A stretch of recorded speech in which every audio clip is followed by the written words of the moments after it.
ನಾನು ಇನ್ನೊಬ್ಬರ ಹತ್ರ ಕೈ ಒಡ್ಡುವಂತ ಅಗತ್ಯ ಇರೋದಿಲ್ಲ. 2008ರಲ್ಲೇ ಇಲ್ಲಿ ಒಂದು ಚುನಾವಣೆಗೂ ಬಂದು ಸ್ಪರ್ಧೆ ಮಾಡಿದ್ದೆ. ನಮ್ಮ ವೇದಿಕೆ ಸೀಮಿತವಾಗಿದ್ದರಿಂದ ನನ್ನ ವಿಚಾರಗಳು ಎಷ್ಟೋ ಜನಕ್ಕೆ ತಲುಪಲಿಲ್ಲ ಅನ್ನೋದು ಬಿಟ್ರೆ ಇವತ್ತಿಗೆ ಒಂದು ಸಾರ್ಥಕವಾದ ಬದುಕನ್ನ ನಾನು ಬದುಕ್ತಿದ್ದೀನಿ. ಒಂದು ಓಟು ಒಂದು ನೋಟು, ಜನರೇ ಅಭ್ಯರ್ಥಿಯನ್ನ ಚುನಾಯಿಸುವಂತ ಸಂದರ್ಭದಲ್ಲಿ ಆ ಚುನಾವಣಾ ಪ್ರಚಾರದ ಖರ್ಚು ವೆಚ್ಚಗಳನ್ನ ನಿಭಾಯಿಸಿದ್ರೆ ಸಾಕಷ್ಟು ಜನಪರ ಕೆಲಸಗಳನ್ನ, ಸಾಹಿತ್ಯ ಸಾಂಸ್ಕೃತಿಕ ಕೆಲಸಗಳನ್ನ ಮಾಡ್ಕೊಂಡು ಬಂದಿದ್ದೀನಿ. ನಮಸ್ಕಾರ, ನೀವು ನೋಡ್ತಾ ಇದ್ದೀರಾ MCN ಮೀಡಿಯಾ ನ್ಯೂಸ್. ನಾನು ಚಂದ್ರಶೇಖರ್ ಯಲ್ಬರ್ತಿ. ವೀಕ್ಷಕರೇ, MCN ಮೀಡಿಯಾ ನ್ಯೂಸ್ ಪ್ರತಿ ವಾರ ಪ್ರತಿಯೊಬ್ಬ ವಿಶೇಷ ಸಾಧನೆ ಮಾಡಿದ ಅತಿಥಿಗಳನ್ನು ಸಂದರ್ಶನ ಮಾಡ್ತಾ ಬರ್ತಾ ಇದೆ. ಅದೇ ರೀತಿ ಈ ವಾರ ಕೂಡ ಒಬ್ಬ ವಿಶೇಷ ಅತಿಥಿ ನಮ್ಮ ಜೊತೆ ಇದ್ದಾರೆ. ಕರ್ನಾಟಕ ರಾಷ್ಟ್ರ ಸಮಿತಿಯ ಸಂಸ್ಥಾಪಕ ಅಧ್ಯಕ್ಷರು ಹಾಗೂ ಈಗ ಗೌರವಾಧ್ಯಕ್ಷರಾಗಿರ್ತಕ್ಕಂಥ ರವಿಕೃಷ್ಣ ರೆಡ್ಡಿ ಅವರು ನಮ್ಮ ಸ್ಟುಡಿಯೋ ಬಂದಿದ್ದಾರೆ. ಇವತ್ತು ಅವರ ಜೀವನದ ಯಶೋಗಾಥೆ ಮತ್ತು ಅವರ ರಾಜಕಾರಣದ KRS ಪಕ್ಷದ ಇವತ್ತಿನ ಸ್ಥಿತಿಗತಿಗಳ ಬಗ್ಗೆ ಮತ್ತು ರಾಜ್ಯದಲ್ಲಿ ನಡೀತಿರ್ತಕ್ಕಂಥ ಲಂಚ ಮುಕ್ತ ಭ್ರಷ್ಟಾಚಾರವನ್ನು ನಿರ್ಮೂಲ ಮಾಡಿ ಹೊರಟಿರುವ ಅವರ ಒಂದು ಆಂದೋಲನಕ್ಕೆ ವಿಸ್ತೃತವಾಗಿ ಮಾತಾಡಕ್ಕೆ ನಮ್ಮ ಜೊತೆ ಇದ್ದಾರೆ. ಬನ್ನಿ, ಅವ್ರನ್ನ ಕಾರ್ಯಕ್ರಮಕ್ಕೆ ಸ್ವಾಗತ ಮಾಡೋಣ. ಸರ್, ಕಾರ್ಯಕ್ರಮಕ್ಕೆ ಸ್ವಾಗತ. ನಮಸ್ಕಾರ ಸರ್, ಹೇಳಿ, ರವಿಕೃಷ್ಣ ರೆಡ್ಡಿ ಅವರಂದ್ರೆ ಯಾರು? ಅಂದ್ರೆ ನಾವು ಸಂದರ್ಶನವನ್ನ ಸ್ಟಾರ್ಟ್ ಮಾಡೋಕ್ಕಿಂತ ಮುಂಚೆ ನಮ್ಮ ವೀಕ್ಷಕರಿಗೆ ತಮ್ಮ ಪರಿಚಯ ಮಾಡ್ಬೋದು. ವೀಕ್ಷಕರಿಗೆ ಈಗಾಗಲೇ ಬಹುಶಃ ನನ್ನ ಪರಿಚಯ ಇರುತ್ತೆ. ಯಾಕಂದರೆ ಇವತ್ತು ಸೋಷಿಯಲ್ ಮೀಡಿಯಾದಲ್ಲಿ, ಡಿಜಿಟಲ್ ಮೀಡಿಯಾದಲ್ಲಿ, TV ಇದರಲ್ಲಿ ಕಳೆದ 7-8 ವರ್ಷಗಳಿಂದ ನನ್ನನ್ನು ನೋಡ್ಕೊಂಡು ಬಂದಿದ್ದಾರೆ ಅಂತ ನಾನು ಭಾವಿಸ್ತೀನಿ.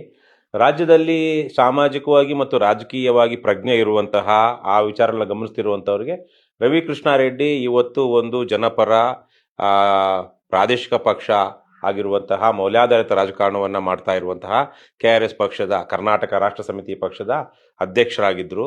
ಅವರೀಗ ಗೌರವಾಧ್ಯಕ್ಷರಾಗಿದ್ದಾರೆ. ಎಲ್ಲ ಇವತ್ತಿನ ಸ್ಥಾಪಿತ ಪಕ್ಷಗಳೇನಿವೆ ಕರ್ನಾಟಕದಲ್ಲಿ ನಾವು JCB ಅಂತೀವಿ.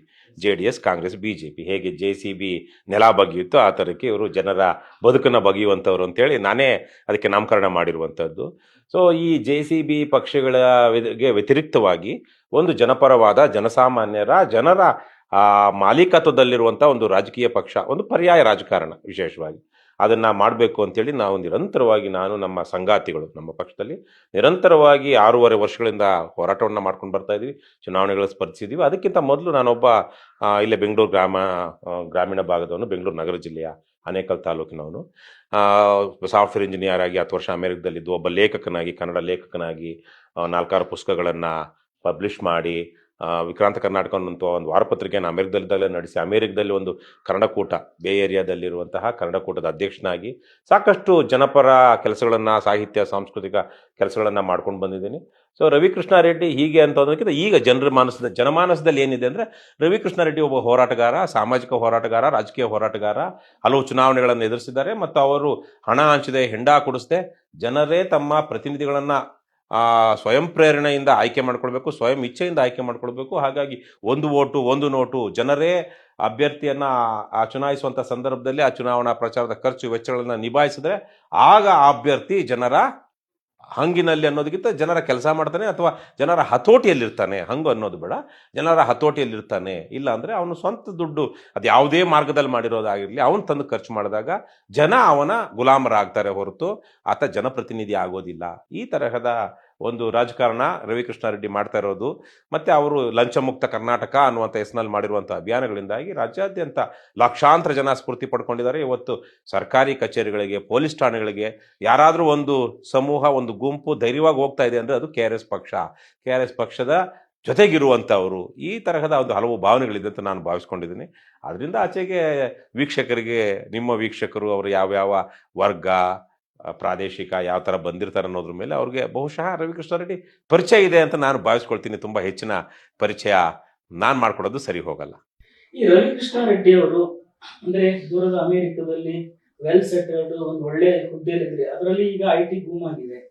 IT ಯಲ್ಲಿದ್ದು ಲಕ್ಷಾಂತರ ರೂಪಾಯಿ ಸಂಬಳವನ್ನ ಮಾಡ್ಕೊಂಡು ಒಂದು ಕೌಟುಂಬಿಕ ಜೀವನ ನಡೆಸ್ಕೊಂಡು ಯಾಕೆ ಸರ್ ಈ ಸೆಳೆತ? ಯಾಕೆ ಮತ್ತೆ ತಾಯ್ನಾಡಿಗೆ ಬಂದು ಸೇವೆ ಮಾಡಬೇಕು ಅನ್ನೋ ಪಿಡಿತ ಯಾಕೆ ಬಂತು?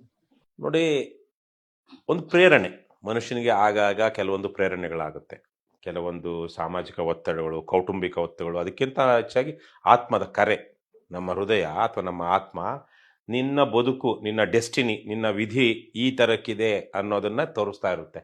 ಅಂತಹ ಸಂದರ್ಭಕ್ಕೆ ನಾವು ನಮ್ಮ ಹೃದಯದ ಕರೆಗೆ, ಆತ್ಮದ ಕರೆಗೆ, ಯಾವುದಾದ್ರೂ ಕರೆ ಅಂತ ಹೇಳಿದ್ದೀವಿ, ಅದಕ್ಕೆ ಹೋಗೊಟ್ಟಾಗ ಕೆಲವೊಂದು ಇನ್ನು ಸ್ಟೇಟಸ್ ಕೋ ಏನಿರುತ್ತೆ ಅವರ ಯಥಾಸ್ಥಿತಿಯಿಂದ ಬದಲಾಗಿ ಬೇರೆ ಕಡೆಗೆ ಬರ್ತಾರೆ. ನನಗೂ ಅದೇ ಥರದ ಒಂದು ಚಿಕ್ಕಂದಿನಿಂದಲೂ ನನಗಿದ್ದಿದ್ದು ಸಾಮಾಜಿಕವಾಗಿ ನಾನೇನಾದರೂ ಕೆಲಸ ಮಾಡಬೇಕು ಆ ಥರದ ದೃಷ್ಟಿ ಇತ್ತೇ ಹೊರತು ನನಗೆ ನಾನು ಶ್ರೀಮಂತನಾಗಬೇಕು, ಕಾಲ ಮೇಲೆ ನಿಲ್ಲಬೇಕು ಅಂತಿತ್ತು. ಸೊ ಯಾವಾಗ ಕಾಲ ಮೇಲೆ ನಿಂತು ಇನ್ನು ನಾನು ಭಾರತಕ್ಕೆ ವಾಪಸ್ ಹೋದ್ರೂ ನಾನು ಇನ್ನೊಬ್ಬರ ಹತ್ರ ಕೈ ಒಡ್ಡುವಂಥ ಅಗತ್ಯ ಇರೋದಿಲ್ಲ, ನನ್ನ ಒಂದು ಸರಳವಾಗಿ ಬದುಕೋದಕ್ಕೆ ಏನು ತೊಂದರೆ ಇಲ್ಲ ಅನ್ನುವಂತಹ ದಿನ ಬಂದಾಗ ನಾನು ನಮ್ಮ ಕುಟುಂಬ ಸಮೇತನಾಗಿ ಅಮೆರಿಕದಿಂದ ಭಾರತಕ್ಕೆ ವಾಪಸ್ಸಾದೆ. ಅವತ್ತಿಂದ ಅದಕ್ಕಿಂತ ಮೊದಲೇ ನಾನು 2008ರಲ್ಲೇ ಇಲ್ಲಿ ಒಂದು ಚುನಾವಣೆಗೂ ಬಂದು ಸ್ಪರ್ಧೆ ಮಾಡಿದ್ದೆ. ಸೊ ಹಾಗಾಗಿ ಇಲ್ಲೊಂದು ಮೌಲ್ಯಾಧಾರಿತ ರಾಜಕಾರಣ, ಮೌಲ್ಯಾಗ್ರಹ ಅಂತ ಒಂದು 3 ದಿವಸ ಉಪಸತ್ಯಾಗ್ರಹ ಮಾಡಿದ್ದೆ. ಅದೇ ವಿಚಾರವಾಗಿ ಅಮೆರಿಕದಿಂದ ರವಿ ಅಂತೇಳಿ ವಿಕ್ರಾಂತ ಕರ್ನಾಟಕ ವಾರಪತ್ರಿಕೆಯಲ್ಲಿ ಹಲವು ಸಾಮಾಜಿಕ, ರಾಜಕೀಯ, ಆರ್ಥಿಕ, ಸಾಂಸ್ಕೃತಿಕ, ಜಾಗತಿಕ ವಿದ್ಯಮಾನಗಳ ಬಗ್ಗೆನೂ ಸಹ ನಾನು ಬರೀತಿದ್ದೆ. ಬಹುಶಃ ನನ್ನಷ್ಟು ವಿಪುಲವಾಗಿ ಮತ್ತು ವೈವಿಧ್ಯಮಯವಾಗಿ ಬರೀತಿರುವಂಥ ಕನ್ನಡ ಲೇಖಕರು ಕಡಿಮೆ, ಅಪರೂಪ. ಆದರೆ ನನ್ನ ವೇದಿಕೆ ಏನಿತ್ತು ವಿಕ್ರಾಂತ ಕರ್ನಾಟಕ, ಆ ವೇದಿಕೆ ಬಹಳ ಸಣ್ಣ ವೇದಿಕೆ ಆಗಿತ್ತು. ಅದು ಒಂಥರ ವಿಫಲ ಪ್ರಯೋಗ ಆಗಿತ್ತು. ಹಾಗಾಗಿ ಅದು ಭಾಳ ಜನ ಗೊತ್ತಾಗಿಲ್ಲ. ಗೊತ್ತಿದ್ದವರು ಭಾಳ ಮೆಚ್ಕೊಂಡ್ರು.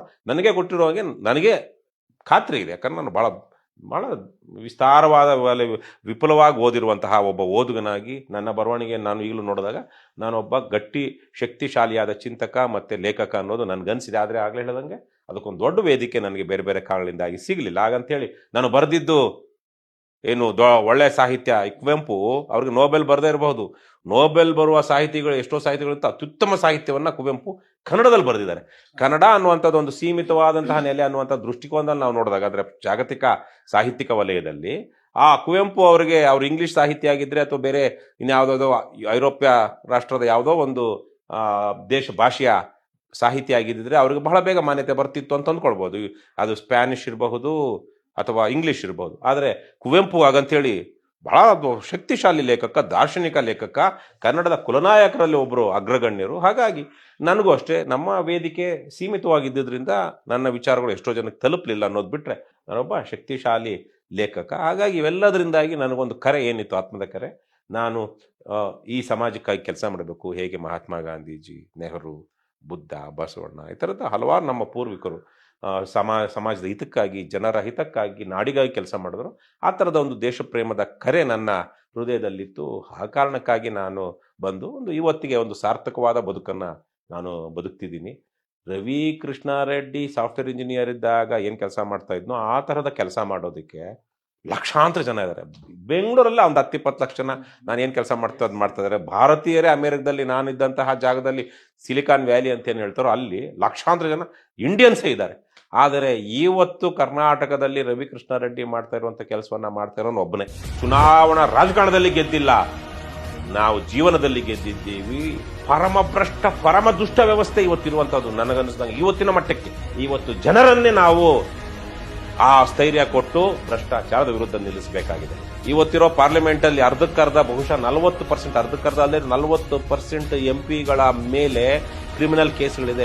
ಆಸ್ತಿ ಸಂಪತ್ತು 1-2% ಜನರ ಕೈಯಲ್ಲಿದೆ. ನಾನು ಹೇಳೋದಕ್ಕೆ ಮೋದಿ ಯುದ್ಧ ನಿಲ್ಲಿಸರು ಅಂತ ಹೇಳ್ತಿದಾರಲ್ವಾ. ಇವತ್ತು ದೊಡ್ಡ ಸಾಮಾಜಿಕ ಪಿಡುಗು, ಸಾಮಾಜಿಕ ನ್ಯಾಯಕ್ಕೆ ಅತಿ ದೊಡ್ಡ ಶತ್ರು ಅಂದ್ರೆ ಇವತ್ತು ಲಂಚಕೋರತನ ಮತ್ತು ಭ್ರಷ್ಟಾಚಾರ. ಇಡೀ ಸರ್ಕಾರಿ ಆರೋಗ್ಯ ವ್ಯವಸ್ಥೆಯನ್ನು ನಾಶ ಮಾಡ್ತಾ ಇದ್ದಾರೆ. ದೆವ್ವಗಳು ನಮ್ಮನ್ನ ಆಳ್ತಾ ಇವೆ.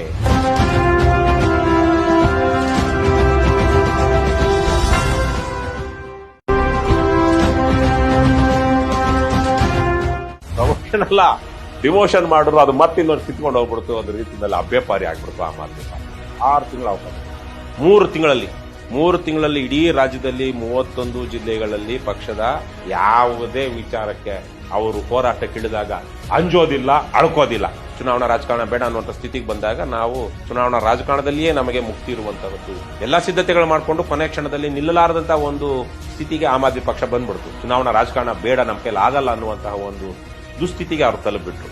ಅವರಷ್ಟು ಪರಮ ಅಯೋಗ್ಯರು, ಪರಮ ಭ್ರಷ್ಟರು, ಪರಮ ನೀಚರು, ಪರಮ ನಾಡದ್ರೋಹಿಗಳು ಇನ್ನೊಂದು ಬ್ಯಾಚ್ ಇಲ್ಲ. ಸರ್ ರಾಜಕಾರಣದಿಂದ ಇಷ್ಟೆಲ್ಲ ಸಾಧ್ಯ ಅನ್ನೋದಾದ್ರೆ ತಾವು ಕೂಡ ರಾಜಕಾರಣವನ್ನು ಪ್ರವೇಶ ಮಾಡಿದ್ರಿ ಆಮ್ ಆದ್ಮಿ ಪಾರ್ಟಿಯಿಂದ. ಅದಕ್ಕಿಂತ ಮೊದಲು ನಾನು ಲೋಕಸತ್ತಾ ಪಕ್ಷ ತಮ್ಮ ಜೀವನ ಆರಂಭ ಆಯ್ತು ರಾಜಕೀಯ ಅಂದ್ರೆ ಪಕ್ಷದಲ್ಲಿ. ಅದಕ್ಕಿಂತ ಮೊದಲು 2008ರಲ್ಲೇನೆ ನಾನು ಪಕ್ಷೇತರನಾಗಿ ಸ್ಪರ್ಧೆ ಮಾಡಿದ್ದೆ. ಸೊ ಇದೆಲ್ಲದರ ಮಧ್ಯೆ ಕರ್ನಾಟಕದಲ್ಲಿ ಇರ್ತಕ್ಕಂಥ ಏನು ತಾವು ಹೇಳಿದ್ರೆ JCB, ಇವೆಲ್ಲವನ್ನ ಹೊರತುಪಡಿಸಿ ಆಮ್ ಆದ್ಮಿನೇ ತಮ್ಮ ಆಯ್ಕೆ ಯಾಕಾಯ್ತು, ಮತ್ತೆ ಆ ಪಕ್ಷದಲ್ಲಿ ತಾವು ಸಕ್ರಿಯವಾಗಿ ಪಾಲ್ಗೊಂಡ ಬಗ್ಗೆ ಮತ್ತು ಅಲ್ಲಿ ಆದಂತ ಬೆಳವಣಿಗೆ ಬಗ್ಗೆ ಹೇಳೋದಾದ್ರೆ 2006ರಲ್ಲಿ ನಾನು ಅಮೆರಿಕದಲ್ಲಿದ್ದಾಗ ವಿಕ್ರಾಂತ ಕರ್ನಾಟಕ ಅನ್ನುವಂಥ ಒಂದು ವಾರಪತ್ರಿಕೆನ ಬಹಳ ಅದ್ಭುತವಾದ, ಕನ್ನಡದಲ್ಲಿ ಬಹುಶಃ ಅಂತಹ ಒಂದು ಎಲ್ಲವನ್ನು ಇಟ್ಕೊಂಡಂತಹ ರಾಜಕೀಯವನ್ನು ಬಹಳ ಗಟ್ಟಿಯಾಗಿ ಪ್ರತಿಪಾದಿಸಿದಂಥ ಒಳ್ಳೆಯ ರಾಜಕಾರಣವನ್ನ ಇನ್ನೊಂದು ಪತ್ರಿಕೆ ಅದಕ್ಕಿಂತ ಮೊದಲು ಬಂದಿರಲಿಲ್ಲ, ತದನಂತರವೂ ಬರಲಿಲ್ಲ. ಅಂದ್ರೆ ಬೇರೆ ಬೇರೆ, ಈಗ ಲಂಕೇಶ್ ಪತ್ರಿಕೆ, ವಾರ ಪತ್ರಿಕೆ, ಹಲವಾರು ಜನ ಬೇರೆ ಬೇರೆ ರೀತಿಯಲ್ಲಿ ಪ್ರಭಾವಳಿತ. ಆದರೆ ವಿಕ್ರಾಂತ ಕರ್ನಾಟಕ ವಿಶಿಷ್ಟವಾಗಿತ್ತು. ಆದರೆ ಆಗ ನಾನು ಬರೀತಿದ್ದಾಗ ರಾಜಕಾರಣ ಇದು ಹೀಗಿದೆ, ಕರ್ನಾಟಕ ಇನ್ನೂ ಹಾಗಾಗಬೇಕು, ಹೀಗಾಗಬೇಕು, ದೇಶ, ಹಲವಾರು ವಿಚಾರಗಳ ಬಗ್ಗೆ, ಅದು ಜಾತ್ಯತೀತತೆ ಇರಬಹುದು, ಆರ್ಥಿಕ ಉದಾರೀಕರಣ ಇರಬಹುದು, ಆಧುನಿಕ ಶಿಕ್ಷಣ ಇರಬಹುದು, ಸಾಮಾಜಿಕ ನ್ಯಾಯ ಇರಬಹುದು, ಹಲವಾರು ವಿಚಾರಗಳ ಬಗ್ಗೆ ಕೆಲವೊಂದು ವಿಚಾರಗಳನ್ನು ನಾನೇ ಸ್ವತಃ ಖುದ್ದು ಪ್ರತಿಪಾದಿಸ್ತಾ ಇದ್ದೆ ನನ್ನ ಅಂಕಣಗಳಲ್ಲಿ. ಆದರೆ 2008ರಲ್ಲಿ ನಿಮಗೆ ಗೊತ್ತಿರೋ ಹಾಗೆ ಕರ್ನಾಟಕ 2008ರಿಂದ 2013 ಮಧ್ಯೆ ಒಂದು ಒಂದು ಒಂದು ಈ ಶಾಸಕಾಂಗ ಬಂತಲ್ವಾ, 2008ರಲ್ಲಿ ಗೆದ್ದಂಥವರು, ಅವರಷ್ಟು ಪರಮ ಅಯೋಗ್ಯರು, ಪರಮ ಭ್ರಷ್ಟರು, ಪರಮ ನೀಚರು, ಪರಮ ನಾಡದ್ರೋಹಿಗಳು ಇನ್ನೊಂದು ಬ್ಯಾಚ್ ಇಲ್ಲ. ಅದಕ್ಕಿಂತ ಮೊದಲು ಇಲ್ಲ, ಅದಕ್ಕೆ ತದನಂತರವೂ ಇಲ್ಲ. ಅತ್ಯಂತ ಕ್ಷುದ್ರ ಜನ ಕರ್ನಾಟಕದಲ್ಲಿ ಯಾವ್ದಾದ್ರು ಒಂದು ಸಂದರ್ಭದಲ್ಲಿ ಅತ್ಯಂತ ಕ್ಷುದ್ರ ರಾಜಕಾರಣಿಗಳು ನಮ್ಮ ಜನಪ್ರತಿನಿಧಿಗಳಾಗಿರುವಂಥ ಯಾವ್ದಾದ್ರು ಒಂದು ಅವಧಿ ಇದೆ ಅಂದರೆ ಅದು 2013ರಿಂದ 2018 ಮಧ್ಯೆ ಇದ್ದಂತಹ MLAಗಳು.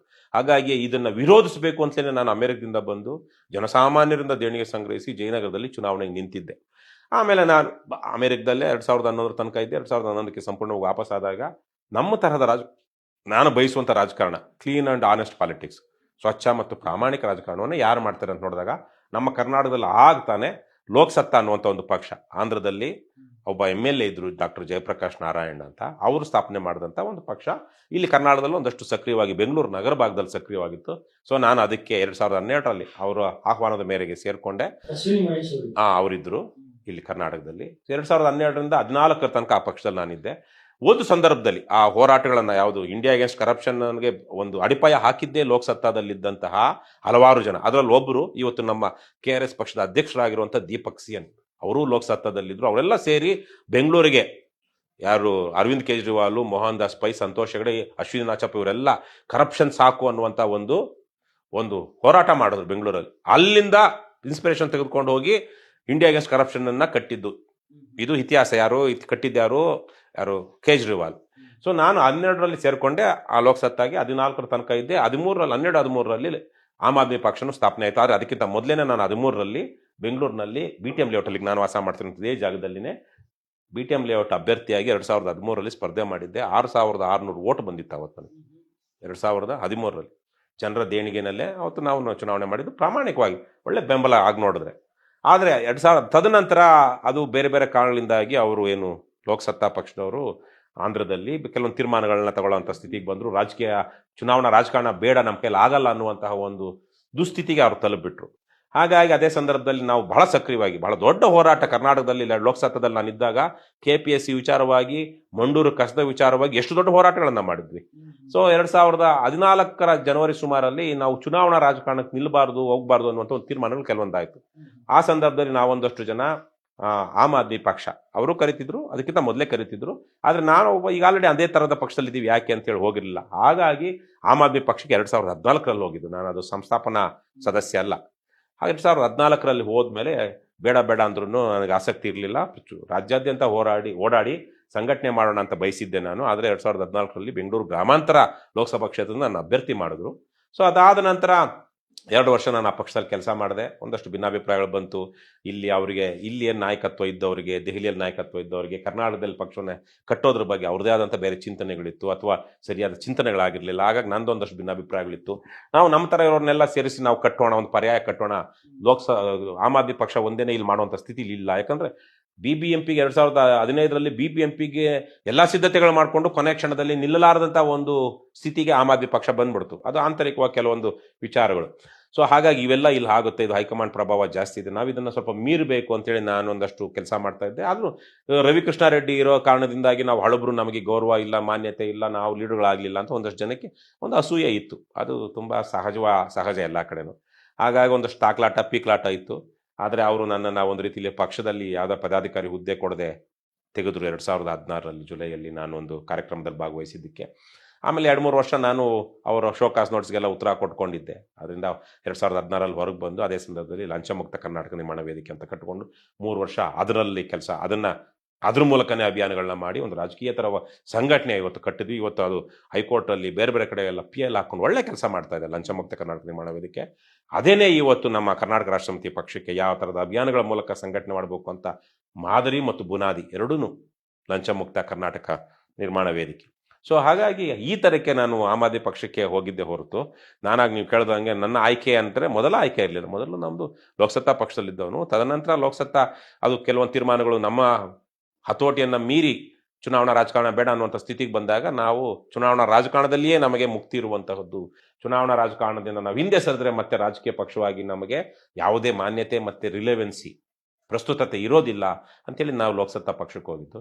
ತದನಂತರ ಹೊರಗೆ ಬಂದಿದ್ದು 2019ರಲ್ಲಿ ನಾವೆಲ್ಲ ಸಮಾನ ಮನಸ್ಕರು ಸೇರಿ ಇದು ಕರ್ನಾಟಕ ರಾಷ್ಟ್ರ ಸಮಿತಿ ಪಕ್ಷ ಅಂತ ಮಾಡಿದ್ದೀವಿ. ಕರ್ನಾಟಕದಲ್ಲಿ ಇವತ್ತು ನಂಬರ್ 1 ಪ್ರಾದೇಶಿಕ ಪಕ್ಷ.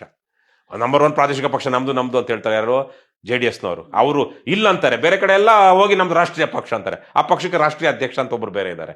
ಸೊ ಹಾಗಾಗಿ ಅದೇನಾದ್ರು ಇದ್ಕೊಳ್ಳಿ, ಇವತ್ತು ಕರ್ನಾಟಕದಲ್ಲಿ ಈ ಸ್ಥಾಪಿತ ಪಕ್ಷಗಳ ಮಧ್ಯದಲ್ಲಿ 4ನೇ ಅತಿ ದೊಡ್ಡ ಪಕ್ಷ ಕರ್ನಾಟಕ ರಾಷ್ಟ್ರ ಸಮಿತಿ ಪಕ್ಷ. ಪ್ರಾದೇಶಿಕ ವಿಚಾರವಾಗಿ ಬಂದಾಗ ನಂಬರ್ 1 ಪಕ್ಷ ಕರ್ನಾಟಕ ರಾಷ್ಟ್ರ ಸಮಿತಿ ಪಕ್ಷ. ಜನ ಪ್ರತಿ ದಿವಸ ನೂರಾರು ಜನ ಪಕ್ಷದ ಏನು ವಿಚಾರಗಳನ್ನ ಸಾವಿರಾರು ಜನ ತಿಳ್ಕೊಳ್ತಾ ಇದ್ದಾರೆ. ₹100 ಸದಸ್ಯತ್ವ ಶುಲ್ಕ ಕೊಟ್ಟು ಇವಾಗ ಸರಾಸರಿಯಾಗಿ 70-80 ಜನ ಪ್ರತಿ ದಿವಸ ಪಕ್ಷ ಸೇರ್ತಾ ಇದ್ದಾರೆ. ಅದು 200-300 ಆಗುತ್ತೆ ಇನ್ನು ಕೆಲವೇ ದಿನಗಳಲ್ಲಿ, ತಿಂಗಳುಗಳಲ್ಲಿ. ಇವತ್ತು ಕರ್ನಾಟಕದಲ್ಲಿ ಒಂದು ಯಾವುದೇ ವಿಚಾರಕ್ಕೆ ಅವರು ಹೋರಾಟಕ್ಕಿಳಿದಾಗ ಅಂಜೋದಿಲ್ಲ, ಅಳ್ಕೋದಿಲ್ಲ. ಅವರು ಪೊಲೀಸ್ ಕೇಸ್ ಆಗಲಿ ಇನ್ನೊಂದಾಗಲಿ ಇವರು ಹೋರಾಟ ಮಾಡಬಲ್ಲರು. ಹಾಗಾಗಿ ಇದು ಒಳ್ಳೆಯ ಪಕ್ಷ ಅನ್ನುವಂಥ ಒಂದು ಸ್ಥಿತಿ ಇವತ್ತು ಕರ್ನಾಟಕ ರಾಷ್ಟ್ರ ಸಮಿತಿ ಪಕ್ಷಕ್ಕೆ ಆ ಮಾನ್ಯತೆ ಇವತ್ತು ಬಂದಿದೆ. ಸರ್, ಎಲ್ಲ ಒಂದು ಕಡೆ ಆಮ್ ಆದ್ಮಿಗೆ ತಾವು ಸೇರ್ಪಡೆಯಾದ ಸಂದರ್ಭದಲ್ಲಿ ಒಂದು ಇನ್ನು initial stage Born and baby ತರ ಇತ್ತು. ಬಟ್ ನಿಮ್ಮ ಎಲ್ಲಾ ಒಂದು ಫೇವರಿಸಮ್, ನಿಮ್ಮ ಹೋರಾಟದ ಒಂದು ಮುಂಚೂಣಿಯಲ್ಲಿ ಆ ಪಕ್ಷದ ಒಂದು ಅಧ್ಯಕ್ಷ ಸ್ಥಾನ ತಮಗೆ ಕೊಟ್ಟಿದ್ರೆ ಈಗ ಹೇಗೆ ದೆಹಲಿಯಲ್ಲಿ ಅಧಿಕಾರ ನಡೆಸ್ತೋ ಆ ರೀತಿಯ ಒಂದು ದಿನಗಳನ್ನ ಇಲ್ಲಿ ಕಾಣಬಹುದಾಗಿತ್ತು ಅಂತೀರಾ? ಖಂಡಿತ. ಅಲ್ಲಿರೋರೆಲ್ಲ ಕೆಟ್ಟವರು ಅಂತ ಹೇಳೋದಿಲ್ಲ. ಮುಗ್ಧರು, ಅಮಾಯಕರು, ಮೂರ್ಖರು, ಅಥವಾ ಆಮೇಲೆ ಅವು ಸ್ವಲ್ಪ ಗಟ್ಟಿ ಒಂದಷ್ಟು ಹೋರಾಟದ ಮನೋಭಾವ ಇರಬೇಕು, ಧೈರ್ಯವಾಗಿ ಮುನ್ನುಗ್ಗಬೇಕು. ಅದು ಭಾಳ ಜನಕ್ಕೆ ಒಂದಷ್ಟು ಒಳ್ಳೆಯ ಜನ. ಅದರಲ್ಲಿ ಆಯಕಟ್ಟಿನ ಸ್ಥಳದಲ್ಲಿ ಕೂತಿದ್ದಂಥವ್ರು ಆ ಥರದ ಜನ ಅಲ್ಲ. ಒಂಥರ NGOಗಳಲ್ಲಿ ಕೆಲಸ ಮಾಡಿದಂಥವ್ರು, ರಿಟೈರ್ಡ್ ಆಗಿದ್ದಂಥವ್ರು, ಅಥವಾ ಆ ಜನರ ಮಧ್ಯೆ ಹೋಗಿ ನಾನು ಪಾದಯಾತ್ರೆಗಳು ಮಾಡಿದ್ದೀನಿ, ಉಪವಾಸಗಳನ್ನ ಮಾಡಿದ್ದೀನಿ, ಬಿಸಿಲಲ್ಲಿ ಅಲ್ದಿದ್ದೀನಿ, ಮಳೆಯಲ್ಲಿ ಹೋಗಿದ್ದೀನಿ. ನಾವು ದೈಹಿಕ ಸ್ಟಾರ್ಟ್ ಆದ ಕೆಲವು ವರ್ಷಗಳಲ್ಲೇ ವಿಶ್ವಾಸ ವೈದ್ಯನ ಒಬ್ಬ ಮೇನ್ ಸ್ಟ್ರೀಮ್ ಅಲ್ಲಿ ಇದ್ದವರೇ ಆ ಒಂದು ಪಕ್ಷ ಕುಮಾರ್ ವಿಶ್ವಾಸ್ ಅಂತ. ಅದು ದೆಹಲಿದು. ನಾನು ಹೇಳ್ತಿರೋದು ಕರ್ನಾಟಕದ ಬಗ್ಗೆ. ಸೊ ಹಾಗಾಗಿ ಆ ಸಂದರ್ಭದಲ್ಲಿ ಇಲ್ಲಿ ನಾಯಕತ್ವ ಬದಲಾಯಿಸಬೇಕು ಅಥವಾ ಬೇರೆಯವ್ರ ನಾಯಕತ್ವ ಕೊಡಬೇಕು ಅಂತ ಬಂದಾಗ ನನ್ನ ಹೆಸರು ಮುಂಚೂಣಿಯಲ್ಲೇ ಇತ್ತು. ಪಕ್ಷಕ್ಕೆ ಸೇರ್ಕೊಂಡು 6 ತಿಂಗಳಲ್ಲೇ ನನ್ನ ಹೆಸರು ಈ ಪಕ್ಷಕ್ಕೆ ನನ್ನ ರಾಜ್ಯಾಧ್ಯಕ್ಷನಾಗಿ ಮಾಡಿದ್ರೆ ಒಳ್ಳೇದಾಗುತ್ತೆ ಅಂತೇಳಿ ಹಲವಾರು ಭಾವನೆಗಳು ಬರ್ತಿತ್ತು. ಆದರೆ ನಾನು ಕೇಳಿರಲಿಲ್ಲ, ಒಂದು ಸಂದರ್ಭ ಬಿಟ್ಟರೆ. ಹಾಗಾಗಿ ಇದು ಯಾವಾಗ ಪಕ್ಷ ಇದು ಪದೇ ಒಂದು ಹೆಜ್ಜೆ ಮುಂದೆ ಹೋಗೋದು, 2 ಹೆಜ್ಜೆ ಹಿಂದೆ ಬರುವಂಥ ಸ್ಥಿತಿ ಕರ್ನಾಟಕದಲ್ಲಿ ಬಂದ್ಬಿಡ್ತು ಹಲವಾರು ಕಾರಣಗಳಿಂದಾಗಿ. ಆವಾಗ ನಾನು ದೆಹಲಿಯಿಂದ ಬಂದಿದ್ದಂಥ ಇಲ್ಲಿನ ಕರ್ನಾಟಕದ ಉಸ್ತುವಾರಿಗೆ ಒಂದು ಸಂದರ್ಭದಲ್ಲಿ ಹೇಳಿದ್ದೆ, ಇದು ಎಲ್ಗೂ ಹೋಗ್ತಾ ಇಲ್ಲ, ನನಗೆ ಅವಕಾಶ ಕೊಡಿ, 6 ತಿಂಗಳ ಅವಕಾಶ ಕೊಡಿ. 3 ತಿಂಗಳಲ್ಲಿ ಇಡೀ ರಾಜ್ಯದಲ್ಲಿ 31 ಜಿಲ್ಲೆಗಳಲ್ಲಿ ಪಕ್ಷದ ಏನು ಸಂಘಟನೆ ಇರುವ ಹಾಗೆ ಮಾಡ್ತೀನಿ, ಪದಾಧಿಕಾರಿಗಳಿರುವ ಹಾಗೆ ಮಾಡ್ತೀನಿ. ಮತ್ತೆ 6 ತಿಂಗಳಲ್ಲಿ ಒಟ್ಟು 6 ತಿಂಗಳೊಳಗೆ ಪ್ರತಿ ತಾಲೂಕಲ್ಲೂ ಇರುವ ಹಾಗೆ ಮಾಡ್ತೀನಿ. ಯಾಕಂದ್ರೆ ನನಗೆ ಅಷ್ಟು ಶ್ರಮ, ಅಷ್ಟು ಕಾಂಟ್ಯಾಕ್ಟ್ಸ್ ಇತ್ತು, ಅಷ್ಟು ವಿಸಿಬಿಲಿಟಿ ಇತ್ತು, ಮತ್ತು ಅಷ್ಟು ಸಾಮರ್ಥ್ಯ ಇತ್ತು. ನನಗೆ ಗೊತ್ತಿದೆ, ನನ್ನ ಸಾಮರ್ಥ್ಯ ನನಗೆ ಗೊತ್ತಿದೆ. ಇವತ್ತು ಯಾವ ಹಿನ್ನೆಲೆಯೂ ಇಲ್ಲದೆ, ಹಣ ಬೆಂಬಲ, ಜನ ಬೆಂಬಲ ಯಾವುದೂ ಇಲ್ಲದೆ ಇವತ್ತೊಂದು ಕರ್ನಾಟಕ ರಾಷ್ಟ್ರ ಸಮಿತಿ ಪಕ್ಷವನ್ನು ನಾವು ಒಂದಷ್ಟು ಜನ ಜೊತೆ ಸೇರ್ಕೊಂಡು ಕಟ್ಟಿ ನಿಲ್ಸಿದ್ದೀವಿ ಅಂದರೆ ಆಮ್ ಆದ್ಮಿ ಪಕ್ಷವನ್ನು ಕಟ್ಟೋದು ಕಷ್ಟ ಇತ್ತಾ? ಬಹಳ ಸುಲಭ ಇತ್ತು. ಆದರೆ ನಾನು ಹೇಳಿದೆ, ಈಗಲೇ ನನ್ನ ರಾಜೀನಾಮೆ ಪತ್ರವನ್ನು ಬರೆದು ಕೊಡ್ತೀನಿ ನಿಮಗೆ, ಪೋಸ್ಟ್ ಡೇಟೇ ಹಾಕಲ್ಲ. ಯಾವತ್ತು ನಿಮಗೆ ನಾನು ಕೊಟ್ಟಿರೋ ಗೋಲ್ಸಲ್ಲಿ ನಾನು ಮುಟ್ತಾ ಇಲ್ಲ ಅಂತ ಅನ್ನಿಸ್ದಾಗ, ಗುರಿ ಮುಟ್ತಾ ಇಲ್ಲ, ನಾನೇ ಕೊಟ್ಟಿರುವಂಥ ಗುರಿಯನ್ನು ಅಂದಾಗ ನೀವು ಆ ರಾಜೀನಾಮೆಯನ್ನು ಅಕ್ಸೆಪ್ಟ್ ಮಾಡ್ಕೊಳ್ಳಿ, ಡೇಟ್ ಹಾಕ್ಕೊಳ್ಳಿ, ನಾನು ಬಿಡುಗಡೆ ಮಾಡಿ ಕೊಡಿ ಅಂದೆ. ಇಲ್ಲ, ಅವರು ಆವತ್ತೇನು ಮಾಡಿದ್ರು ಅಂದರೆ, ಆವತ್ತು ನಾವು 3-4 ಜನ ಸಹ ಸಂಚಾಲಕರಿದ್ವಿ, 10 ಸಂಚಾಲಕರನ್ನ ಮಾಡಿ ಅದರಲ್ಲಿ ನನ್ನೊಬ್ಬನ ಮಾಡಿದ್ರು. ಅದು ಇನ್ನೂ ಡಿಮೋಷನ್ ನಾವು ಮಾಡಿಬಿಟ್ರು. ಪ್ರಮೋಷನ್ ಅಲ್ಲ, ಡಿಮೋಷನ್ ಮಾಡಿದ್ರು. ಅದು ಮತ್ತೆ ಇನ್ನೊಂದು ಕಿತ್ಕೊಂಡು ಹೋಗ್ಬಿಡ್ತು. ಅದ್ರ ರೀತಿಯಲ್ಲಿ ಅಭ್ಯಪಾರಿ ಆಗ್ಬಿಡ್ತು ಆಮ್ ಆದ್ಮಿ ಪಾರ್ಟಿ. ಅದು ನಿಜಕ್ಕೂ ನೀವೆಲ್ಲ ನೋಡಿದಾಗ ಕಳೆದುಕೊಂಡಂತಹ ನಿಜಕ್ಕೂ ಒಂದು ವಿಚಾರದಲ್ಲಿ ಇವತ್ತಿರುವಂತಹ ಸಾರ್ಥಕತೆ ಅಥವಾ ಜನರಿಗೆ ಸ್ಫೂರ್ತಿಯನ್ನು ನಾನು ಕೊಡೋದಕ್ಕೆ ಸಾಧ್ಯ ಇತ್ತೋ ಇಲ್ಲೋ ಗೊತ್ತಿಲ್ಲ. ಆಮ್ ಆದ್ಮಿ ಪಾರ್ಟಿನ ಮುಂದುವರೆದಿದ್ರೆ ಆದರೆ ಇನ್ನೊಂದಷ್ಟು ರಾಜಕೀಯವಾಗಿ ನಾವು ಬಲಗೊಳ್ಳೋದು ಸುಲಭವಾಗಿತ್ತು. ಇಷ್ಟು ಶ್ರಮ ಪಡಬೇಕಾಗಿರಲಿಲ್ಲ. ಆದರೆ ಏನೇ ಆಗಲಿ ನಾವು ಪಟ್ಟಿರೋ ಶ್ರಮ ವ್ಯರ್ಥ ಆಗೋದಿಲ್ಲ. ಹಾಗಾಗಿ ಇವತ್ತು ರವಿ ಕೃಷ್ಣಾರೆಡ್ಡಿ ಅಂದರೆ ಲಕ್ಷಾಂತರ ಜನರಿಗೆ ಒಂದು ಸ್ಫೂರ್ತಿ. ಕಳೆದ 6 ವರ್ಷಗಳಲ್ಲಿ ಕಡಿಮೆ ದಾರಿ ಸವಿಸಿಲ್ಲ. 6 ವರ್ಷ ಅಲ್ಲ, 9 ವರ್ಷದಲ್ಲಿ. ಆಮ್ ಆದ್ಮಿ ಪಕ್ಷ ಬಿಟ್ಟು ಸರಿಯಾಗಿ 9 ವರ್ಷ ಆಯಿತು ಇವತ್ತಿಗೆ. ನಾನು ಕಡಿಮೆ ದೂರ ಬಂದಿಲ್ಲ, ಬಹಳ ದೂರ ಬಂದಿದ್ದೀನಿ. ಇವತ್ತು ರವಿ ಕೃಷ್ಣಾರೆಡ್ಡಿನೇ ಒಂದು ಮೌಲ್ಯ, ಒಂದು ಇದಾಗಿದೆ, ನನಗದು ಗೊತ್ತಿದೆ. ಸೊ ಹಾಗಾಗಿ ಅಲ್ಲಿದ್ದಾಗ ಏನಾಗ್ತಿತ್ತೋ ಬಿಡ್ತಿತ್ತೋ ಗೊತ್ತಿಲ್ಲ. ಬಟ್ ಇವತ್ತಿಗೂ ನಾನು ತುಂಬ ಏನು ಕಳ್ಕೊಂಡಿಲ್ಲ. KRS ಪಕ್ಷದ ಹೆಸರು ಹೇಳ್ಕೊಂಡು ಒಂದು ಹಳದಿ ಟಿ ಶರ್ಟ್ ಹಾಕೊಂಡು ಇವತ್ತು KRS ಯಾವುದೋ ಸರ್ಕಾರಿ ಕಚೇರಿಗೆ ಹೋದ್ರೆ ಲಂಚ ಕೇಳಿದವನು ಬಾಲ ಮುದ್ರಕೊಂಡು ಚಡ್ಡಿ ಒದ್ದೆ ಮಾಡ್ಕೊಂಡು ಕೆಲಸ ಮಾಡ್ಕೊಡ್ತಾ ಇದ್ದಾನೆ. ಲಕ್ಷಾಂತರ ಜನ ಇವತ್ತಿಗೆ ಆ ಧೈರ್ಯ ಮತ್ತು ವಿಶ್ವಾಸ KRS ಪಕ್ಷದಿಂದ ಪಡ್ಕೊಂಡಿದ್ದಾರೆ. ಸೊ ಹಾಗಾಗಿ ಅದು ರಾಜಕೀಯವಾಗಿ ಬೇರೆ ರೀತಿಯಲ್ಲೇ ಪ್ರಭಾವ ಬೀರಬಹುದಿತ್ತು ಆಮ್ ಆದ್ಮಿ ಪಾರ್ಟಿಲಿ, ಖಂಡಿತ. ಆದರೆ ಇವತ್ತು ಜನರ ಮಧ್ಯೆ ಜನಸಾಮಾನ್ಯರು, ಅದು ಅತ್ಯಂತ ಮಧ್ಯಮ ವರ್ಗದ ಜನರಿಗೆ KRS ಪಕ್ಷ ಕೊಟ್ಟಿರುವಂತಹ ಒಂದು ಧೈರ್ಯ ಮತ್ತು ವಿಶ್ವಾಸ, that wouldn't have happened if I had continued in Aam Aadmi Party. ನೀಚ್ ಕೆಲಸ ಮಾಡೋರಿಗೆಲ್ಲ ನಮ್ಮ ಯೂನಿವರ್ಸಿಟಿಗಳು ಅಯೋಗ್ಯರು ಏನು ಡಾಕ್ಟರೇಟ್ ಕೊಡ್ತಾರೆ. ನಾವೆಲ್ಲ ಕಷ್ಟಪಟ್ಟು ತ್ಯಾಗ ಮಾಡಿ ಪಕ್ಷವನ್ನ ಹೀಗೆ ಕಟ್ಟಬೇಕು ಅಂತ ಕಟ್ಟಿರೋದ್ರಿಂದಾಗಿ ಇವತ್ತು ಪಕ್ಷ ಸ್ಥಿತಿಲಿದೆ. ಅನ್ನ ಸಾರು ಹಪ್ಪಳ ಚೂರು ಇಷ್ಟೇ. ಇನ್ನೊಂದು 10 ಸೆಕೆಂಡ್ ಆಗಿದ್ದಿದ್ರೆ ಇವನು ನನ್ನನ್ನು ತೆಗೆದುಕೊಂಡು ಹೋಗಿ ಮುರಳೀಧರ್ ಅನ್ನುವಂಥವನು ತಗೊಂಡು ಹೋಗಿ ಅವನು ಆ ನಾಯಿ ನರಿಗಳಿಗೆ ಬಿಸಾಕ್ಬಿಡ್ತಾ ಇದ್ದ. ಆವತ್ತು ದೇವೇಗೌಡರ ಸಾಮ್ರಾಜ್ಯದ ಪತನ ಆರಂಭವಾಗಿದೆ. ಈ ಪಥಸಂಚಲನ ಮಾಡ್ತಿರೋರಲ್ಲಿ ಒಬ್ಬ ಅಲ್ಲ, ಅಷ್ಟು ಸಾವಿರಾರು ಜನ ಊರುಗಳೆಲ್ಲ ಮಾಡಿದ್ರಲ್ವ. ಲಂಚ, ಭ್ರಷ್ಟಾಚಾರ ನಮ್ಮ ದೇಶದ ಅತಿ ದೊಡ್ಡ ಶತ್ರು. ನಮ್ಮ ದೇಶ ಚೆನ್ನಾಗಾಗ್ಬೇಕು ಅಂದ್ರೆ, ವಿಶ್ವಗುರು ಆಗ್ಬೇಕು ಅಂದ್ರೆ ಇಲ್ಲಿ ನ್ಯಾಯ, ಅಕ್ರಮ, ಭ್ರಷ್ಟಾಚಾರ ನಿಲ್ಲಬೇಕು. ಇಲ್ಲ ಕೂಡ. ಆದ್ರೆ 5 ಬೆಳಗ್ಗೆ 5 ಉಂಗ್ರ ಹಾಕೊಂಡು ಕುದ್ಗೆಗೆ ನಾಯಿ ಚೇನ ಹಾಕೊಂಡು ಅಲ್ಲಿ ಹೋಗಿ ದಲ್ಲಾಳಿ ಕೆಲಸ ಮಾಡೋರು ಯಾರು? ತಮ್ಮ ಆತ್ಮವನ್ನೇ ಅಡವಿಟ್ಟುಕೊಂಡು ಹಣ ಮಾಡ್ತಾ ಇದ್ದಾರೆ.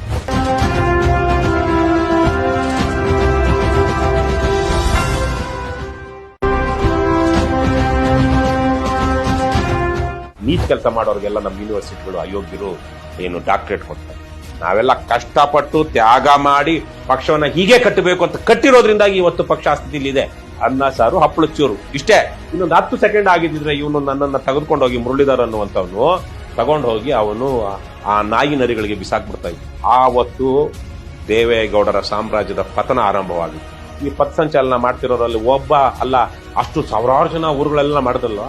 ಲಂಚ, ಭ್ರಷ್ಟಾಚಾರ ನಮ್ಮ ದೇಶದ ಅತಿ ದೊಡ್ಡ ಶತ್ರು. ನಮ್ಮ ದೇಶ ಚೆನ್ನಾಗಾಗ್ಬೇಕು ಅಂದ್ರೆ, ವಿಶ್ವಗುರು ಆಗ್ಬೇಕು ಅಂದ್ರೆ ಇಲ್ಲಿ ನ್ಯಾಯ, ಅಕ್ರಮ, ಭ್ರಷ್ಟಾಚಾರ ನಿಲ್ಲಬೇಕು. ಇಲ್ಲ ಕೂಡ. ಆದ್ರೆ 5 ಬೆಳಗ್ಗೆ 5 ಉಂಗ್ರ ಹಾಕೊಂಡು ಕುದ್ಗೆಗೆ ನಾಯಿ ಚೇನ ಹಾಕೊಂಡು ಅಲ್ಲಿ ಹೋಗಿ ದಲ್ಲಾಳಿ ಕೆಲಸ ಮಾಡೋರು ಯಾರು? ತಮ್ಮ ಆತ್ಮವನ್ನೇ ಅಡವಿಟ್ಟುಕೊಂಡು ಹಣ ಮಾಡ್ತಾ ಇದ್ದಾರೆ. ಈ ಕರ್ನಾಟಕದಲ್ಲಿ ಈಗಾಗಲೇ ಇರ್ತಕ್ಕಂಥ ಪಕ್ಷಗಳಲ್ಲಿ ಭ್ರಷ್ಟಾಚಾರ ಮಿತಿ ಮೀರಿತ್ತು. ತಾವು ಕೂಡ ಅದನ್ನ ಭ್ರಷ್ಟಾಚಾರ ಮುಕ್ತ ಕರ್ನಾಟಕ, ಲಂಚ ಮುಕ್ತ ಕರ್ನಾಟಕ ಮಾಡ್ಬೇಕಂತ ಎಲ್ಲ ಸರ್ಕಾರಿ ಕಚೇರಿಯಿಂದ ಹಿಡಿದು ಅಧಿಕಾರಿ ವರ್ಗ ಆಗಿರ್ಬೋದು, ರಾಜಕಾರಣಿಗಳಿಗೆ ಒಂದು ದುಸ್ವಪ್ನವಾಗಿ ಅಥವಾ ಒಂದು ಗಂಟೆಯಿಂದ ಹೋರಾಟ ಮಾಡ್ಕೊಂಡ್ಬಂದ್ರಿ. ಸೊ ಆ ಹೋರಾಟದ ಭಾಗವಾಗಿನೇ ತಾವು KRS ಮಾಡಿದ್ರಿ. ಸೊ ಇದ್ರ ಮಧ್ಯೆ KRS ಸೈನ್ಯ ಹೇಗಿದೆ ಸರ್? ಈಗ ಹೇಗೆ ಫಾರ್ಮ್ ಆಗಿದೆ ಕರ್ನಾಟಕದಲ್ಲಿ? ನಾವು 31 ಜಿಲ್ಲೆಗಳಲ್ಲಿ ಇದ್ದೀವಿ. 1-2 ಜಿಲ್ಲೆಗಳಲ್ಲಿ ಸಶಕ್ತವಾದಂತಹ ಏನು ಜಿಲ್ಲಾ ಸಮಿತಿಗಳಿಲ್ಲ. ಒಂದ್ 2-3 ಜಿಲ್ಲೆಗಳಲ್ಲೇ ಇಲ್ಲ. ಹಾಗೆ ನೋಡಿದ್ರೆ ತುಂಬ ಚೆನ್ನಾಗಿ ಮಿಕ್ಕ ಒಂದು 8-10 ಜಿಲ್ಲೆಗಳಲ್ಲಿ ತುಂಬ ಚೆನ್ನಾಗಿದೆ. ಇವತ್ತು ನಾವು ಒಂದು ದೊಡ್ಡ ಕಾರ್ಯಕ್ರಮ ಮಾಡಬೇಕು ಅಂದರೆ ಕರೆ ಕೊಟ್ಟರೆ ಕನಿಷ್ಠ 1,000 ಜನ ಇವತ್ತು ಆ್ಯಸ್ ಆಫ್ ಟುಡೇ, ಕಳೆದ 6 ತಿಂಗಳಲ್ಲೇ ನಮ್ಮ ಪಕ್ಷ ಡಬಲ್ ಬೆಳವಣಿಗೆ ಕಂಡಿದೆ. ಹಾಗೆ ನೋಡಿದ್ರೆ ಸೊ ಇವತ್ತು 1,000 ಜನ ನಾವು ಹಣ ಹಂಚಿದೆ ನಾವು ಅವ್ರಿಗೆ ಬಸ್ ಟಿಕೆಟ್ ಕೊಡೋದು ಬೇಡ, ಬಿರಿಯಾನಿ ತಿನ್ಸೋದು ಬೇಡ, ಏನಿಲ್ಲ. ನಮ್ಮ ಪಕ್ಷದ ಮೆನು ಅಂತೂ ತುಂಬ ಸಿಂಪಲ್ಲು, ಸೂಪರ್. ಅನ್ನ ಸಾರು ಹಪ್ಪಳದ ಚೂರು ಅಂತ. ಅನ್ನ ಸಾರು ಹಪ್ಪಳದ ಚೂರು ಇಷ್ಟೇ. ವೆಜಿಟೇರಿಯನ್ ಫುಡ್, ಅದರಲ್ಲೂ ಅನ್ನ ಸಾರು ಹಪ್ಪಳ ಚೂರು, ರಾತ್ರಿ ಆಗಲಿ ಬೆಳಗಾಗಲಿ ಮಧ್ಯಾಹ್ನ ಆಗಲಿ. ಸೊ ಈ ಥರದ ಹೋರಾಟಗಳಿಗೆ ಇವತ್ತು 1,000 ಜನ ಸ್ವಯಂ ಪ್ರೇರಿತವಾಗಿ ಬರ್ತಾರೆ. ಬೆಂಗಳೂರಲ್ಲಿ 10 ವರ್ಷದಿಂದ 7-8 ವರ್ಷದಿಂದ ಟೌನ್ ಹಾಲ್ ಮುಂದೆ ಪ್ರತಿಭಟನೆ ಕೊಡ್ತಾರೆ. ಯಾಕಂದ್ರೆ ನೀವು ಆ ಸಂದರ್ಭದಲ್ಲೆಲ್ಲ ವರದಿ ಮಾಡ್ತೀನಿ, ನಿಮಗೆ ಗೊತ್ತಿದೆ. ಪ್ರತಿಭಟನೆ ಕೊಡ್ತಾ ಇದ್ರು. ಒಂದ್ಸಲ ನಾನು ನೋಡ್ತೀನಿ, BJPಯವರು ಕಾಂಗ್ರೆಸ್ ಪಕ್ಷದ ವಿರುದ್ಧ ಒಂದು ಪ್ರತಿಭಟನೆ ಹಮ್ಮಿಕೊಂಡಿದ್ರು. 100 ಜನ ಕಾರ್ಪೊರೇಟ್ಗಳಿದ್ರು ಬೆಂಗಳೂರು BBMP ಅವತ್ತು BJP ಅವರು. ಆದರೆ ಅವೆಲ್ಲ ಸೇರಿದ್ರು 100 ಜನ ಇರಲಿಲ್ಲ ಅಲ್ಲಿ ಟೌನ್ ಹಾಲ್ ಮುಂದೆ ಪ್ರತಿಭಟನೆ ಮಾಡಿದಂಥ ಸಂದರ್ಭದಲ್ಲಿ. ಅಂದರೆ ಸ್ವಯಂ ಪ್ರೇರಿತವಾಗಿ ಯಾರು ಬರೋದಿಲ್ಲ. ದುಡ್ಡು ಕೊಟ್ಟರೆ ಎಂಡ ಕೊಟ್ಟ ಅಥವಾ ಇನ್ಯಾರೋ ದೊಡ್ಡ ರಾಜಕಾರಣಿ ಬರ್ತಾನೆ ಅಂದರೆ ಅವನಿಗೆ ಮುಖ ತೋರಿಸ್ಕೊಳ್ಳೋದಕ್ಕೆ, ಅಟೆಂಡೆನ್ಸ್ ಹಾಕೋದಕ್ಕೆ ಕೂಡ ಈ ರಾಜಕಾರಣಿಗಳು ಬರೋದು. ಆದರೆ ಅವ್ರು ಎಲೆಕ್ಷನ್ ಟೈಮಲ್ಲಿ ಸಕ್ರಿಯವಾಗ್ಬಿಡ್ತಾರೆ. ಬಿಲದಿಂದ ಏನು ಇವು ಬರ್ತಾವಲ್ಲ, ಇರುವೆಗಳು ಬಂದಾಗಿ. ಯಾಕಂದ್ರೆ ಸಕ್ಕರೆ ಹಂಗಿರುತ್ತೆ ಆ ಟೈಮಲ್ಲಿ.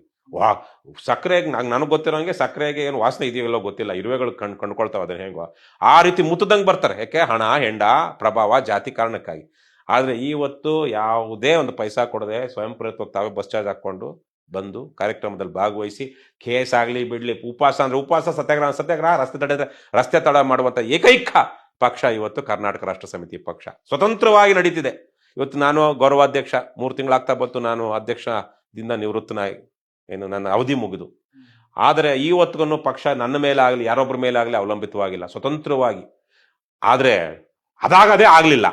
ನಾವೆಲ್ಲ ಕಷ್ಟಪಟ್ಟು ತ್ಯಾಗ ಮಾಡಿ ಪಕ್ಷವನ್ನ ಹೀಗೆ ಕಟ್ಟಬೇಕು ಅಂತ ಕಟ್ಟಿರೋದ್ರಿಂದಾಗಿ ಇವತ್ತು ಪಕ್ಷ ಆ ಸ್ಥಿತಿಲಿದೆ. ಏನು ರವಿಕೃಷ್ಣಾರೆಡ್ಡಿ ಇರಲಿಲ್ಲ, ನಿಂಗೇಗೌಡ ಇರಲಿಲ್ಲ, ದೀಪಕ್ ಸಿ ಹಾಲಿ ಅಧ್ಯಕ್ಷರು ಯಾರು ಇರಲಿಲ್ಲ, ಅದಕ್ಕಾಗಿ ಸೇರಿದ್ಬಿಡ್ತು, ಜನ ಅವರಾಗ ಬಂದ್ಬಿಟ್ರು. ಇಲ್ಲ, ನಾವು ತ್ಯಾಗ ಮಾಡಿದ್ದೀವಿ, ದಣಿದಿದ್ದೀವಿ, ದುಡಿದಿದ್ದೀವಿ, ಅವಮಾನ ಅನುಭವಿಸಿದ್ದೀವಿ, ಸೋಲು ಅನುಭವಿಸಿದ್ದೀವಿ, ಬಂಧನಕ್ಕೊಳಪಟ್ಟಿದ್ದೀವಿ. ಇವೆಲ್ಲ ಮಾಡಿ ಮಾಡಿ ಮಾಡಿ ಇವತ್ತು ಪಕ್ಷ ಜನರ ವಿಶ್ವಾಸನ ಗಳಿಸ್ಕೊಂಡಿರೋ ಕಾರಣಕ್ಕಾಗಿ ತನ್ನ ಕಾಲ ಮೇಲೆ ಯಾವೊಬ್ಬನ ದುಡ್ಡಿನ ಮೇಲೆ ಅಲ್ಲದೆ, ಯಾವೊಬ್ಬ ವ್ಯಕ್ತಿಯ ಮೇಲೆ ಅಲ್ಲದೆ ಇವತ್ತು ಒಂದು ಸ್ವತಂತ್ರ ಪಕ್ಷವಾಗಿ ನಿಲ್ಲುವಂಥ ಸ್ಥಿತಿ ಇವತ್ತು ಬಂದಿದೆ. ಅದರ ಹಿಂದೆ ನಮ್ಮೆಲ್ಲರ ಹಲವಾರು ಜನರ ತ್ಯಾಗ ಇದೆ, ದುಡಿಮೆ ಇದೆ, ಶ್ರಮ ಇದೆ, ಬದ್ಧತೆ ಇದೆ, ವಿಚಾರ ಇದೆ. ಸೊ ಹಾಗಾಗಿ ಇವತ್ತು ಕರ್ನಾಟಕ ರಾಷ್ಟ್ರ ಸಮಿತಿ ಪಕ್ಷ ಇದೊಂದು ಸೇನೆ. ನಾವು ಅದಕ್ಕೆ ಸೈನಿಕರು ಅನ್ನೋದು ನಮ್ಮ ಪಕ್ಷ. ಶೀಲ ಮತ್ತು ಶಿಸ್ತು ನುಡಿದಂತೆ ನಡಿಬೇಕು. ನಾವು ಭ್ರಷ್ಟಾಚಾರದ ವಿರುದ್ಧ ಇದ್ದೀವಿ ಅಂದರೆ ನಾವು ಭ್ರಷ್ಟಾಚಾರದ ಪಾಲುದಾರರಾಗಬಾರ್ದು, ಪೋಷಕರಾಗಬಾರ್ದು, ಸುಳ್ಳು ಹೇಳಬಾರ್ದು, ಅಪವಿತ್ರ ಕೆಲಸಗಳನ್ನು ಮಾಡಬಾರ್ದು. ಶೀಲ ನುಡಿದಂತೆ ನಡಿಬೇಕು, ನಮ್ಮ ನುಡಿ ಪಾರದರ್ಶಕವಾಗಿರ್ಬೇಕು. ಮತ್ತೆ ಶಿಸ್ತು. ಇವತ್ತು KRS ಪಕ್ಷದ 5 ಜನ ಇದ್ದಾರೆ ಅಂದರೆ ಅಲ್ಲಿ 50 ಜನ ದುಷ್ಟರು ಇರಲಿ, ಈ 5 ಜನ ಅವ್ರನ್ನ ಎದುರಿಸ್ತಾರೆ, ಎಲ್ಲ ವಿಡಿಯೋ ಮಾಡ್ತಾರೆ, ಹೊಡಿಬೋದು, ಬಡಿಬೋದು. ಹೀಗೆ ಸೋಮಣ್ಣನ ಕಡೆ ಗೂಂಡಾಗಳು ನಮ್ಮ ಇವತ್ತಿನ ರಾಜ್ಯ ಜಂಟಿ ಕಾರ್ಯದರ್ಶಿ ಜೀವನ್ ರವರನ್ನ ಹೊಡೆದು ಇಲ್ಲಿ ಕೈಯೆಲ್ಲ ಮುರಿದಾಕಿದ್ರು. ಎಲ್ಲ ಕೇಸ್ ವಾಪಸ್ ತಗೊಂಡ್ರು, ಅವರ ಕೌಂಟರ್ ಕೇಸ್ ಎಲ್ಲ ಹಾಕಿ ಕಾಲಿಗೆ ಬಿದ್ದು. ಸೊ ಆವತ್ತಿದ್ದು ಅವರು 100 ಜನ ಇದ್ರು, ನಮ್ಮವ್ರು ಇದ್ದಿದ್ದು ಎಷ್ಟು, ಪೊಲೀಸರು ಅವ್ರ ಜೊತೆ ಮಿಂಗಲ್ ಆಗ್ತಾರೆ. ನಮ್ಮನ್ನ ಹೊಡೆಯೋದಕ್ಕೆ ಬಂದಿರೋರ ಜೊತೆ ಪೊಲೀಸರು ಸೇರ್ಕೊಂಡು ನಮ್ಮ ಹಿಡ್ಕೊಳ್ತಾರೆ, ಅವ್ರು ಹೊಡೆಯೋದಕ್ಕೆ ಬಿಡ್ತಾರೆ. ಅವನೊಬ್ಬ ಲೋಫರು, ಅಯೋಗ್ಯ, ನೀಚ, ಒಬ್ಬ ಮುರಳೀಧರ್ ಅನ್ನುವಂಥ DYSP ನನ್ನನ್ನು ತಗೊಂಡೋಗಿ ಹೊಳೆ ನರಸೀಪುರದಲ್ಲಿ JDS ಗುಂಡಗಳು ಕೊಟ್ಬಿಡ್ತಾ ಇದ್ದ 10 ಅಡಿ ದೂರದಲ್ಲಿ. ಈ ಗಣಪತಿ ಅಂತ ಒಬ್ರು ತೀರೋದ್ರಲ್ಲ, ಅದು ಆತ್ಮಹತ್ಯೆ ಮಾಡ್ಕೊಂಡು, ಒಬ್ರು DYSP, ಅವರ ಸ್ವಂತ ತಮ್ಮ, ಅವರು ASP ಆಗಿದ್ರು, ಅಡಿಷನಲ್ ಸೂಪರಿಂಟೆಂಡೆಂಟ್ ಆಫ್ ಪೊಲೀಸ್ ಆಗಿದ್ರು. ಅವ್ರು ಆ ಕ್ಷಣಕ್ಕೆ ಬಂದಿರಲಿಲ್ಲ ಅಂದಿದ್ರೆ, ಇನ್ನೊಂದು 10 ಸೆಕೆಂಡ್ ಆಗಿದ್ದಿದ್ರೆ ಇವನು ನನ್ನನ್ನು ತೆಗೆದುಕೊಂಡು ಹೋಗಿ, ಮುರಳೀಧರ್ ಅನ್ನುವಂಥವನು ತಗೊಂಡು ಹೋಗಿ ಅವನು ಆ ನಾಯಿ ನರಿಗಳಿಗೆ ಬಿಸಾಕ್ಬಿಡ್ತಾ ಇದ್ದ. ಏನಾಗ್ತಿತ್ತೋ ಬಿಡ್ತಿತ್ತೋ ಗೊತ್ತಿಲ್ಲ. ಆಚೆ ಏನ್ ಗೆಡ್ಡಿದ್ದ ಆಚೆ ಕಾಯ್ತಾ ಇದಾರೆ ಕಲ್ ತಗೊಂಡು ಹೊಡೆಯೋಕೆ ನಮ್ಮನ್ನೆಲ್ಲ. ಕಲ್ಲಲ್ಲಿ ಹೊಡೆದ್ರು, ರಕ್ತ ಬಂತು, ನಮ್ಮವ್ರಿಗೆ ಗಾಡಿಗೆ ಬಿತ್ತು, ನನಗೂ ಗಾಯ ಎಲ್ಲ ಒಂದಷ್ಟು ಇಲ್ಲೆಲ್ಲ ಪರಿಚಿತ ಒಬ್ಬರಿಗೆ ಕೈಗೆ ಏಟು ಬಿತ್ತು, ರಕ್ತ ಹರಿತು. ಅವತ್ತು ಪೊಲೀಸ್ ಗಾಡಿ ಗಾಜು ಹೊಡೆದಾಕಿದ್ರು, ಅವ್ರದ್ದು ವಿಂಡ್ಶೀಲ್ಡ್ ಹೊಡೆದಾಕಿದ್ರು ಪೊಲೀಸರಿಗೆ. ಆ ರೇವಣ್ಣನ ಕಡೆ ಗುಂಡಗಳ ಮೇಲೆ ಒಂದು ಕೇಸ್ ಹಾಕೋದಕ್ಕೆ ದಮ್ಮಿಲ್ಲ ಅವ್ರಿಗೆ. ಆದರೆ ಆವತ್ತು ಏನೋ ಅವ್ರ ಹೆಸರೇನೋ ಚೆನ್ನಾಗಿದೆ, ತಮ್ಮಯ್ಯ ಅನ್ಸುತ್ತೆ, ತಮ್ಮಯ್ಯ ಸಂತೋಷ ತಮ್ಮಯ್ಯ ಇರಬೇಕು. ಅವ್ರು ಬಂದು ಅವತ್ತು ನಿಲ್ಲಿಸಿದ್ರು. ಏನ್ ಮಾಡ್ತಿದ್ದೀರಾ ಅಂತೇಳಿ ಅವನ DYSPನ, ಇಲ್ಲಾಂದ್ರೆ ಅವ್ನು ತಗೊಂಡೋಗಿ ನಾರಿನ ನರಿಗಳು ಬಿಸಾಕ್ಬಿಡ್ತಾ ಇದ್ದ. ಆದರೆ ಇವತ್ತು ಯಾವುದಕ್ಕೂ ಎದುರದೆ, ಇವತ್ತು 4 ವರ್ಷದಿಂದ ಕತೆ ನಾನು ಹೇಳ್ತಾ ಇರೋದು, 2022 ಯಾವುದು ಆಗಸ್ಟಲ್ಲೋ ಏನೋ ನಡೆದಂಥ ಘಟನೆ, ಅದು ಜುಲೈ ಅಲ್ಲ, ಆವತ್ತು ದೇವೇಗೌಡರ ಸಾಮ್ರಾಜ್ಯದ ಪತನ ಆರಂಭವಾಗಿತ್ತು. ಯಾರು ಚಾಲೆಂಜ್ ಮಾಡಿರ್ಲಿಲ್ಲ ಅಲ್ಲಿ ತನಕ. ಕಳೆದ 20-30 ವರ್ಷದಲ್ಲಿ ಹೊಳೆ ನರಸೀಪುರಕ್ಕೆ ಹೋಗಿ KRS ಪಕ್ಷ ಚಾಲೆಂಜ್ ಮಾಡಿದ ರೀತಿಯಲ್ಲಿ ಯಾರು ಚಾಲೆಂಜ್ ಮಾಡಿರಲಿಲ್ಲ. ನಾವು ಚಾಲೆಂಜ್ ಮಾಡಿದ ಮೇಲೆ ಕಾಂಗ್ರೆಸ್ನವ್ರಿಗೆ ಅವಮಾನ ಆಯಿತು. ಆವಾಗ ಅವ್ರು ಸ್ವಲ್ಪ, ಅಯ್ಯೋ KRS ಪಾರ್ಟಿ ಇದು ಯಾರು ಹೆಸರೇ ಕೇಳಿಲ್ಲ, ನೋಡೇ ಇಲ್ಲ, ಅದೇನಪ್ಪ ಅವ್ರು ಬಂದಂಗೆ ಮಾಡಿದಾರೆ, ನಾವು ಇಷ್ಟು ಅಯೋಗ್ಯರ, ಇಷ್ಟು ನಾಲಾಯಕಗಳ, ಇಷ್ಟು ಅದೇನು ಆ ಪದಗಳು ಬಳಸೋದಕ್ಕೆ ಇಷ್ಟ ಇಲ್ಲ, ನಿರ್ವೀರ್ಯರ, ನಿಶಕ್ತರ ಅಂತ ಅವ್ರಿಗೆ ಅನ್ನಿಸ್ತು. ಹಾಗಾಗಿ ಅವ್ರ ಧೈರ್ಯ ತಗೊಂಡು ಅಲ್ಲಿ ಹೇಳ್ತಾ ಇದ್ರು, ಪತ್ರಕರ್ತರು ಹೇಳ್ತಾರೆ, ಈಗಲೂ ಹೇಳ್ತಾರೆ, ಆ ಸಂದರ್ಭದಲ್ಲಿ 5 ಜನ ಕಾಂಗ್ರೆಸ್ನವರು ಚುನಾವಣಾ ಪ್ರಚಾರಕ್ಕೆ ಮನೆಗೆ ಹೋದ್ರೆ 10 ಜನ ಪೊಲೀಸರು ಅವರಿಗೆ ಕಾವಲು, ಪ್ರೊಟೆಕ್ಷನ್.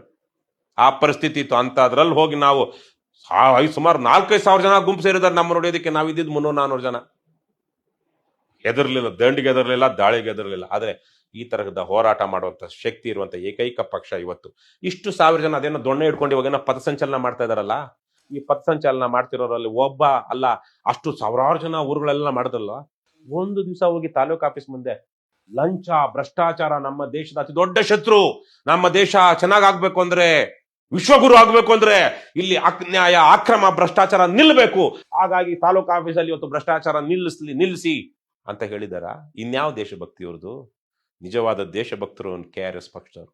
ನಾವು ಹೋಗಿ ಇವತ್ತು ಲಂಚ, ಭ್ರಷ್ಟಾಚಾರ, ಅನ್ಯಾಯ ಅಕ್ರಮವನ್ನು ನಿಲ್ಲಿಸೋದಕ್ಕೆ ಕೈಯಲ್ಲಿ ಲಾಠಿ, ಬಾಯಲ್ಲಿ ಸೀಟಿ, ಇವಾಗ ನಮ್ಮ ಧ್ಯೇಯವಾಕ್ಯ.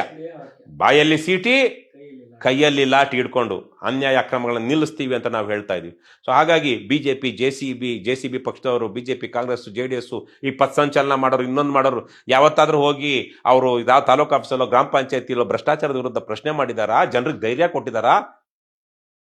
ಹೇಳಿ ಚಂದ್ರಶೇಖರ್, ನೀವೇ ಯಾವ್ದಾರು ನೋಡಿದೀರಾ? ಕಾಂಗ್ರೆಸ್ ಅವರು, JDS ಅವರು, ಬಿಜೆಪಿ ಅವರು ತಾಲೂಕು ಆಫೀಸ್ ಮುಂದೆ ಹೋಗಿ ಏನ್ರಯ್ಯ ಲಂಚ ಕಳ್ತಿರಲ್ಲ, ಇಲ್ಲ ಇದು ನಿಮ್ಗೆ ನಾಚಿಕೆ ಆಗಲ್ವ ಅಂತ ಕೇಳಿದಾರ? ಇಲ್ಲ ಕೂಡ. ಆದ್ರೆ 5 ಬೆರಳಿಗೆ 5 ಉಂಗ್ರ ಹಾಕೊಂಡು ಕುದ್ಗೆಗೆ ನಾಯಿ ಚೇನ ಹಾಕೊಂಡು ಅಲ್ಲಿ ಹೋಗಿ ದಲ್ಲಾಳಿ ಕೆಲಸ ಮಾಡೋರು ಯಾರು? ಬಿಳಿ ಬಿಳಿಯಾದ ಗರಿಗರಿಯಾದ ಬಟ್ಟೆ ಹಾಕೊಂಡು ಯಾರು ಮಾಡ್ತಿದ್ದಾರೆ? ಅದೇ ಪಕ್ಷದ ಪುಡಾರಿಗಳೇ. ಹಾಗಾಗಿ ಇವತ್ತು ಭ್ರಷ್ಟಾಚಾರದ ಪೋಷಕರು ಯಾರು? ಪ್ರಮೋಟರ್ಸ್ ಯಾರು? JCB ಪಕ್ಷಗಳವರೇ. ಹಾಗಾಗಿ ಇವತ್ತು ನಿಜವಾದ ದೇಶಭಕ್ತಿ, ರಾಷ್ಟ್ರಭಕ್ತಿ, ನಾಡಪ್ರೇಮ ಇರುವಂತ ನಾಡ ಯೋಧರು ಯಾರು ಅಂದ್ರೆ ಇವತ್ತು ಸದ್ಯಕ್ಕೆ KRS ಪಕ್ಷ. ನೀವು ಕೇಳಿದ ಪ್ರಶ್ನೆಗೆ KRS ಪಕ್ಷದ ಸೈನ್ಯ ಈ ತರ ಶೀಲ ಮತ್ತು ಶಿಸ್ತಿನಲ್ಲಿ ಇವತ್ತು ಕೆಲಸ ಮಾಡ್ತಾ ಇದೆ. ನಮ್ಮದು ಮಲ್ಟಿಪ್ಲೈ ಆಗ್ತಾನೆ ಇದೆ. ಪ್ರತಿ ದಿವಸ ಜನ ಸೇರ್ತಾ ಇದ್ದಾರೆ. ಏನೋ ಫೋನಲ್ಲಿ ಮಿಸ್ ಕಾಲ್ ಕೊಟ್ಬಿಟ್ಟು ಮೆಂಬರ್ ಆಗ್ಬಿಟ್ರೆ ಯಾರ್ಯಾರ್ದೋ ತಗೊಂಡು ಎಲ್ಲ ಫೋನ್ಗಳು ಮಿಸ್ ಕಾಲ್ ಕೊಟ್ಟಿದ್ದಾನೆ ಅನ್ನೋದು ಗ್ಯಾರಂಟಿನೂ ಇಲ್ಲ, ಪ್ರೂಫ್ ಇಲ್ಲ. ಪ್ರಪಂಚಕ್ಕೆ ಅದೊಂದು ಪಕ್ಷ ನಮ್ಮದು. ನಗೆಪಾಟ್ಲು ಸರ್, ಇದೆಲ್ಲ ಹೊರತುಪಡಿಸಿ ಇವತ್ತಿನ ಹೋರಾಟಗಾರರಲ್ಲಿ ಕೆಲವೊಂದು ಅಪಸ್ವರ ಅಂದ್ರೆ ಒಂದು ಆರೋಪಗಳು ಕೇಳಿ ಬರ್ತವೆ. ಹೋರಾಟಗಾರರು ಮಾರಾಟಗಾರರಾಗಿದ್ದಾರೆ ಅಂತ. ಅದಕ್ಕೆ ಏನ್ ಹೇಳ್ತೀವಿ? ಹೋರಾಟಗಾರರು ಮಾರಾಟಗಾರರಲ್ಲ, ಮಾರಾಟವಾಗಿರುವವರು ಅಂತ ಇರ್ಬೇಕು ಅದು, ಅಲ್ವಾ? ಹೋರಾಟವನ್ನ ಮಾರಾಟಕ್ಕೆ ಇಟ್ಟಿರ್ತಾರೆ, ಆಮೇಲೆ ಇವರೇ ಮಾರಾಟವಾಗಿರ್ತಾರೆ. ಬಹಳ ಜನ ಇದ್ದಾರೆ. ಅದಕ್ಕೆ ತದ್ವಿರುದ್ಧ ಅಂದ್ರೆ KRS ಪಾರ್ಟಿ ಅಂತ ಹೇಗೆ ಹಲವಾರು ಜನ ಮಾರಾಟವಾಗಿಲ್ಲ. ಈಗ ನಮ್ಮ SR ಹಿರೇಮಠ, ದೊರೆಸ್ವಾಮಿ ತರದವರು ನಿಜಕ್ಕೂ ಕರ್ನಾಟಕ ರತ್ನ. ಯಾರು? HS ದೊರೆಸ್ವಾಮಿ ಅವರು. ಕರ್ನಾಟಕ ರತ್ನ ಕೊಡಬೇಕಾಗಿತ್ತು ಅವ್ರು. ಸಾವಿರಾರು ಲಕ್ಷಾಂತರ ಕೋಟಿ ರೂಪಾಯಿಗಳ ಆಸ್ತಿಯನ್ನ ಉಳಿಸುವಂತ ಹೋರಾಟದಲ್ಲಿ ಕೈ ಇದ್ದಂಥವ್ರು, ಸ್ವಾತಂತ್ರ್ಯ ಹೋರಾಟಗಾರರು. ಇವತ್ತು ನಾಡೋಜ ಅಂತ ಹೆಸರಿರುವ ನಾಡೋಜ ಕೊಡಬೇಕಾಗಿತ್ತು, ರಾಜ್ಯ ಕೊಂಡಾಡಬೇಕಾಗಿತ್ತು SR ಹಿರೇಮಠರನ್ನ. ಒಂದು ಯಾವುದೋ ಪುಂಡ್ರಿಗೆ, ಪೋಖ್ರಿಗೆ, ಕ್ಷುಲ್ಲಕರಿಗೆ, ಹಾದಿ ಏನು ನೀಚ್ ಕೆಲಸ ಮಾಡೋರಿಗೆಲ್ಲ ನಮ್ಮ ಯೂನಿವರ್ಸಿಟಿಗಳು ಅಯೋಗ್ಯರು ಏನು ಡಾಕ್ಟರೇಟ್ ಕೊಡ್ತಾರೆ. SR ಹಿರೇಮಠ SLC PUC ನಲ್ಲಿ ರ್ಯಾಂಕ್ ಹೋಲ್ಡರ್, ಅಮೇರಿಕದಲ್ಲಿ MS ಮಾಡಿದಂಥವ್ರು, MS MBA ಮಾಡಿದಂಥವ್ರು, ಅಲ್ಲಿದ್ದಂಥವ್ರು ಇಲ್ಲಿ ಬಂದು ಇಷ್ಟು ವರ್ಷಗಳಿಂದ ಹೋರಾಟ ಮಾಡ್ತಿದ್ದಾರೆ, ಜನರಿಗೆ ಹೇಳಿಕೆ ಕೆಲಸ ಮಾಡ್ತಾರೆ. ಅವರ ಏಕೈಕ ಕಾರಣಕ್ಕಾಗಿ ಇವತ್ತು 30-40 ಸಾವಿರ ಕೋಟಿ ರೂಪಾಯಿ ತೆಗೆದಿಡಲಾಗಿದೆ. ರಿಹ್ಯಾಬಿಲಿಟೇಷನ್ ಅಂಡ್ ರಿಜುವಿನೇಷನ್, ಪುನಶ್ಚೇತನ ಮತ್ತು ಪುನರ್ನವೀಕರಣಕ್ಕಾಗಿ ಇಲ್ಲಿ ಗಣಿಬಾಧಿತ ತಾಲೂಕುಗಳಲ್ಲಿ ಇಷ್ಟೆಲ್ಲ ಸಾಧನೆ ಇದೆ. ಅವ್ರಿಗೆ ಯಾವ್ದಾದ್ರು ಯೂನಿವರ್ಸಿಟಿಯವರು 81 ವರ್ಷ, ಮೊನ್ನೆ ನವೆಂಬರ್ 5ಕ್ಕೆ 81 ವರ್ಷ ತುಂಬಿತು ಹಿರೇಮಠರಿಗೆ. ನಾಡು ಏನು ನೆನಪಿಸ್ಕೊಳ್ತಾ ಇದೆಯಾ? ಕೃತಜ್ಞ ಜನರು ನಾವು ಅನ್ನುವಂಥ ಸ್ಥಿತಿ ಬಂದಿದೆ. ಆದರೆ ಒಂದು ಯೂನಿವರ್ಸಿಟಿಯವರಿಗೆ ಅವ್ರಿಗೊಂದು ಡಾಕ್ಟರೇಟ್ ಕೊಡುವಂಥ ಯೋಗ್ಯತೆ ಇಲ್ಲ. ಯಾವನೋ ಏನೇನೋ ದುಡ್ಡು ಕೊಟ್ಟವ್ರಿಗೆಲ್ಲ ಮಾರ್ಕೊಳ್ತಾರೆ. ಎಷ್ಟು ಜನ ರೇಪಿಸ್ಟ್ಗಳು ಕೊಟ್ಟಿಲ್ಲ ಇವತ್ತು ನಾವು ಲೆಕ್ಕ ಹಾಕಿದ್ರೆ, ಹಂಗೆ ನೋಡಿದ್ರೆ ಇವತ್ತು ಪ್ರಶಸ್ತಿಗಳ ಮೌಲ್ಯ ಆಯ್ದಲ್ವಾ? ಹಾಗಾಗಿ ಇಂಥ ಹೋರಾಟಗಾರರು ಈಗಲೂ ಇದ್ದಾರೆ. ಆದರೆ ಇದರ ಮಧ್ಯೆನೆ ಹಲವಾರು ಬಹಳ ಹೋರಾಟಗಾರರು ನೀವು ಹೇಳ್ದಂಗೆ ಯಾವ ಪಕ್ಷ ಅಧಿಕಾರಕ್ಕೆ ಬರುತ್ತೆ ಅವ್ರದ್ದು ತುತ್ತೂರಿ ಓದಬೇಕು. ನಾವು ಇವತ್ತು ಯಾವ ಪಕ್ಷ ಅಧಿಕಾರದಲ್ಲಿ ಇವ್ರು ತುತ್ತೂರಿ ಓದಬೇಕಷ್ಟೇ, ಗೆದ್ದೆತ್ತಿನ ಬಾಲ ಹಿಡಿಯೋದು. ಒಂದು ಕಾಲದಲ್ಲಿ ಇವರು ಹೋರಾಟ ಮಾಡ್ಕೊಂಡು ಬಂದಿದ್ದಾನೆ, ಇವ್ರಿಗೆ ಮಾನ ಮರ್ಯಾದೆ ಬಂದಿದ್ದು. ಇವ್ರು ಯಾವ ದೊಡ್ಡ ಮನುಷ್ಯರು ಅಂತಿತ್ತು. ಇವರು ಹೋರಾಟ ಮಾಡ್ಕೊಂಡು ಬಂದ್ರು, ಸಮಾಜಕ್ಕೊಂದು. ಆದ್ರೆ ನಿಜಕ್ಕೂ ಪ್ರಾಮಾಣಿಕತೆ, ಬದ್ಧತೆ ಇತ್ತ? ಹೋರಾಟ ಮಾಡೋಂಥ ಟೈಮಲ್ಲಿ ಅನಿವಾರ್ಯವಾಗಿ ಒಳ್ಳೆಯವ್ರ ತರ ಒಂದು ವಿಚಾರಕ್ಕೆ ಹೋರಾಟ ಮಾಡಿದ್ರು. ತದನಂತರ ಅದರಿಂದ ಲಾಭ ಮಾಡ್ಕೊಳ್ಬಹುದು ಅಂತ ಬಂದಾಗ ಏನ್ ಮಾಡಿದ್ರು? ತಮ್ಮ ಆತ್ಮವನ್ನೇ ಅಡವಿಟ್ಟುಕೊಂಡು ಹಣ ಮಾಡ್ತಾ ಇದ್ದಾರೆ. ಅದು ಜಾತಿ, ಭಾಷೆ, ಸಮೂಹ. ನಾನು ಹೇಳ್ತಿರೋದು ಕೆಲವೊಂದು ಜಾತಿ ಸಂಘಟನೆಗಳು, ಕೆಲವೊಂದು ಭಾಷೆ ಸಂಘಟನೆಗಳು, ಕೆಲವೊಂದು ಈ ರೈತ ಸಂಘದಂತ ಸಮೂಹ ಸಂಘಟನೆಗಳು, ಹಲವಾರು ಹೋರಾಟಗಾರರು ಇವತ್ತಿರುವಂಥವ್ರು, ಹಲವಾರು ಜನ, ಬಹುತೇಕರು ಅಂದ್ರೆ ಮುಂಚೂಣಿಯಲ್ಲಿರೋರು ಡೀಲ್ ಮಾಸ್ಟರ್ಗಳು. ಅದರಲ್ಲೂ ಪ್ರಾಮಾಣಿಕತೆ, ಬದ್ಧತೆ ಉಳಿಸ್ಕೊಂಡವ್ರು ಇದ್ದಾರೆ, ಕಡಿಮೆ. ನೀವೇ ಹೇಳಿ, ಪತ್ರಕರ್ತರಿಗಂತೂ ನಾವು ಏನು ಹೇಳೋದೇ ಬೇಕಾಗಿಲ್ಲ, ಅವರೇ ಹೇಳ್ತಾರೆ. ಆದ್ರೆ ನನ್ನಷ್ಟು ಧೈರ್ಯವಾಗಿ ಹೇಳೋದಿಲ್ಲ. ಇವತ್ತು ಒಂದು ಸಂದರ್ಭದಲ್ಲಿ ಕೂಡ ಹೇಳಿದ್ರಿ, ಉಲ್ಲೇಖ ಮಾಡಿದ್ರಿ, ಕಳೆದ ಸಂದರ್ಶನ ಮಾಡೋದು ಹಲವಾರು ವಾಹಿನಿಗಳಲ್ಲಿ ತಾವು ಹೇಳಿದ್ರಿ. ಅದೇನೆ ಪತ್ರಕರ್ತರು ಹೇಳಬೇಕಾಗಿರೋದನ್ನ ನಾವು ಅನಿವಾರ್ಯವಾಗಿ ಹೇಳುವಂತ ಸ್ಥಿತಿಗೆ ಬಂದಿದೆ. ಇಷ್ಟು ದಿನಗಳ ಕಾಲ ಕರ್ನಾಟಕದಲ್ಲಿ ಗಟ್ಟಿ ಅಸ್ತಿತ್ವವನ್ನ ಉಳಿಸ್ಕೊಂಡು ಬಂದಂತ ಯಾವ ಪ್ರಾದೇಶಿಕ ಪಕ್ಷವೂ ಇಲ್ಲ. ಕ್ಯಾಲಿಫೋರ್ನಿಯಾ ಗವರ್ನರ್ ಆಗಬಹುದು, ಆದ್ರೆ ಪ್ರೆಸಿಡೆಂಟ್ ಆಗೋದಿಕ್ಕಾಗಲ್ಲ. ಅವತ್ತಿನ ಸಮಸ್ಯೆಗಳನ್ನ ಎದುರುಗೊಳ್ಬೇಕು ಅಂದ್ರೆ ಯೋಗ್ಯರು, ಪ್ರಜ್ಞಾವಂತರು, ವಿಚಾರವಂತರು ರಾಜಕಾರಣದಲ್ಲಿ ಗೆಲ್ಲಬೇಕು, ಚುನಾವಣೆಯಲ್ಲಿ ಆಯ್ಕೆಯಾಗಬೇಕು. ಅದು ಆಗಬಾರದು. ಅಂದ್ರೆ ಏನ್ ಸಂವಿಧಾನ ಹೇಳುತ್ತೆ ಅದನ್ನ ನಾವು ಉಳಿಸ್ಕೊಳ್ಬೇಕು, ಪ್ರಜಾಪ್ರಭುತ್ವ ಇರಬೇಕು. ಊಟಕ್ಕಾಗಿ ಕೆಲಸ ಮಾಡ್ತೀನಪ್ಪ ಅಂದ್ರೆ ಕೆಲಸ ಸಿಗ್ತಾ ಇರಲಿಲ್ಲ. ಇವತ್ತು ನಾವು ಮಾತಾಡಿದ್ರೆ ನಾವು ಕಾಲಕ್ಕಿಂತ ಮುಂದೆ ಇದ್ದೀವಿ, ಆವತ್ತು ಅನಿವಾರ್ಯವಾಗ್ತೀವಿ. ಹಾಗಾಗಿ ಇದು ವಿಷ, ಇದು ನಾಡಿಗೆ ಕೇಡು. ಇದು ಎಲ್ಲ ಇವನು ಪುಂಗ್ತಾನೆ ಚೆನ್ನಾಗಿ, ಅವನು ಪುಂಗಿದ್ದ, ಇವನು ಪುಂಗಿದ್ದ, ಅವನು ನೋಡ್ಲಿಲ್ವ ನಾವು, ಇವನು ಹಂಗೆ.